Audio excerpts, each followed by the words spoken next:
এদিকে রাজশাহীর চারঘাট উপজেলার নন্দনগাছি রেল স্টেশনে আন্তনগর ট্রেনের যাত্রাবিরতি ও স্টেশন সংস্কারের দাবিতে রেলপথ অবরোধ করে বিক্ষোভ করছে এলাকাবাসী।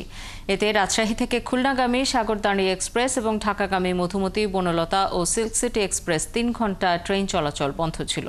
পরে প্রশাসনের আশ্বাসে অবরোধ তুলে নেয় এলাকাবাসী। মেহেদি হাসানের তথ্য ছবিতে প্রতিবেদন। রাজশাহী শহর থেকে নন্দনগাছির দূরত্ব ২৮ কিলোমিটার। বর্তমানে রাজশাহী থেকে ১৬টি ট্রেন এই স্টেশনের উপর দিয়ে চলাচল করে, তবে এর মধ্যে মাত্র ২টি লোকাল ট্রেন নন্দনগাছি স্টেশনে থামে।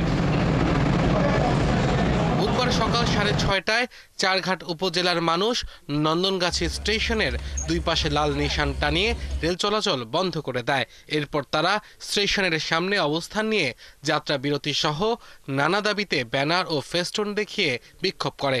এখানে যাত্রী সংখ্যা অনেক, এখানে থেকে ট্রেন স্টপেজ না থাকার কারণে আমাদের পার্শ্ববর্তী বা দূরের স্টেশনে রাজশাহী গিয়ে আমাদের ঢাকাগামী ট্রেনে উঠতে হয়। এবং লোকাল যে রাজশাহীতে বা বিভিন্ন জায়গাতে যেটা কম্পিউটার যেটা আছে সেটা যদি থামাই তাহলে এলাকার বেশ সুবিধা হয়। এলাকাবাসী জানান, গত ১ মে স্টেশনে ট্রেন থামার দাবিতে বিক্ষোভ কর্মসূচি পালন করেন তারা।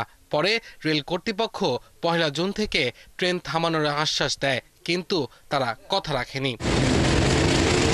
থেকে রাজশাহী যেতে সর্বনিম্ন হলে ১০০ টাকা বাইপাসে খরচ হয়, আর আমাদের ট্রেনটা যদি এখানে থামে আমরা দ্রুতগামী অফিস যারা করেন নিয়মিত অফিস করতে পারবেন। কিছুদিন আগেও আমার সামনে এক মহিলা ২ নম্বর প্ল্যাটফর্মে উঠতে লাগি পরে অনেকটাই ইনজুরি হয়েছে। ১ নম্বরে ট্রেন থামানোর ব্যবস্থা করলে আমরা সবাই উপকৃত হব।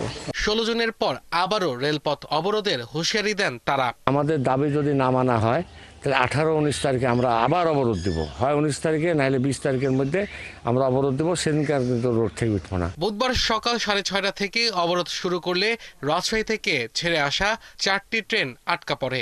পরে অবরোধ তুলে নিলে ট্রেন চলাচল স্বাভাবিক হয়। রাজশাহী স্টেশনে সিল্ক সিটিটি প্রায় ১ ঘন্টা ১০ মিনিট লেটে বিলম্বে ছেড়ে গেল। এখন আশা করছি যে ট্রেনগুলো সব ছেড়ে গিয়েছে এবং এই কারণে আমাদের ট্রেনগুলো সম্ভবত অধিক লেটে যাওয়াতে আমাদের শিডিউল বিপর্যয় হতে পারে। ১৯২৯ সালে প্রতিষ্ঠিত নন্দনগাছি স্টেশনটি ২০১৫ সালের শেষ দিকে বন্ধ হয়ে যায়। এক সময় এখানে ১২ জন জনবল থাকলেও বর্তমানে একজন মাত্র পোর্টারম্যান কাজ করেন। আব্দুল আল মামুন, ৭১।